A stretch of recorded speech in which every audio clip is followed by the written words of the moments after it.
Hello my dear students, once again welcome to your online class. Today we will learn water, chapter 3 of your chemistry textbook. As we all know that water is very essential for all the mankinds or the living beings on this earth. So let us learn something more about water. We already know that the chemical formula of water is H2O, which means that a molecule of water consists of 2 atoms of hydrogen and 1 atom of oxygen. Since it contains 2 atoms of hydrogen, that's why the chemical name of water is dihydrogen oxide. Okay, so now let us directly come into the properties of the water. So we know that the pure water is transparent, colorless, and as well as the odorless also. We also know that the water boils at 100 degrees centigrade and freezes at 0 degrees centigrade. Now coming to the third property, which tells us that the water shows the anomalous expansion. So we know that the thermal expansion, during thermal expansion, all of the substances expands on heating. But unlike other substances, water, when initially heated from 0 to 4 degrees centigrade. So when you heat a water from 0 degree to 4 degrees centigrade, its volume, it decreases. And after 4 degrees centigrade, its volume increases. So hence we say that the water shows anomalous expansion. And the last one is the water is also called as a universal solvent. Why? Because the water can dissolve so many of the compounds in it. That's why it's known as a universal solvent.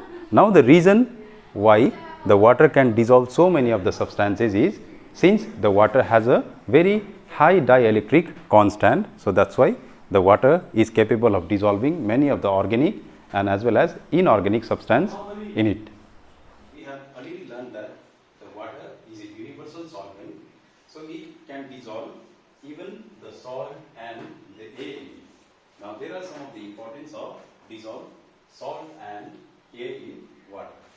So as we know that the salt is very essential for the growth of plant, so the dissolved salt in water, it helps in the growth and development of the plant.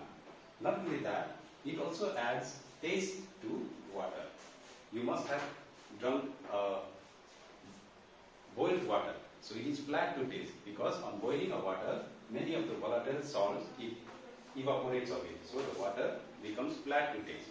So the salt adds taste to the water. Now coming to the importance of dissolved air in water, we know that there are many aquatic life under the water. Like the dissolved carbon dioxide, it helps in the aquatic plant, whereas the dissolved oxygen, it helps in the marine life. So, in absence of these salt and water, the aquatic life would not have been possible. So, hence we can conclude that the dissolved salt and air is very, very important for the aquatic life. Now, coming to the next topic, that is solution. We know that the solution is a mixture of two substances. Usually, the one we call it as a solute and the other is a solvent. So the solute plus solvent gives a solution. Now what is a solute? For example, if you are making a sugar solution, we take a water and then we add a sugar in.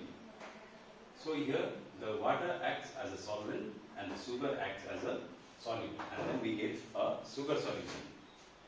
So now the solution are of various kinds. The solution can be with a liquid, for example, the water and alcohol.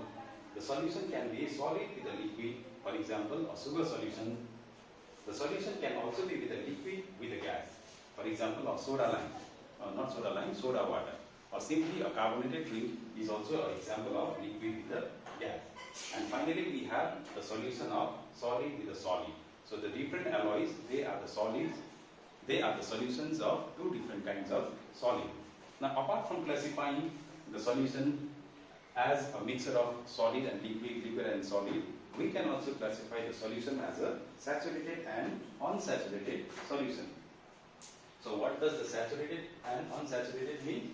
So, the saturated solution are those solutions which no longer can dissolve solute in it, and the unsaturated solutions are the one which can dissolve more of the solute in it.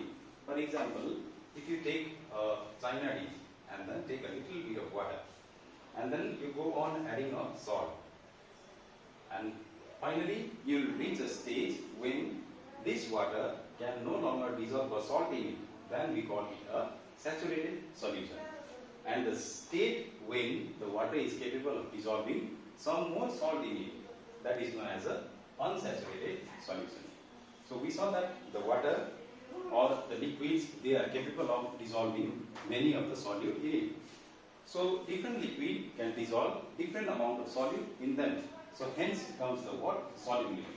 So what does the solubility means? The solubility means it is the maximum number of grams of solute necessary to saturate 100 gram of solvent. So in short, we can say that the solubility tells us about what amount of solute can be dissolved in a given solvent at a given temperature.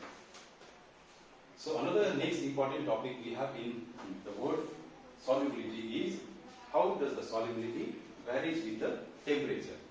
So usually the solubility of most of the salts, it increases with the increase in the temperature. We can say that the solubility is directly proportional to the temperature.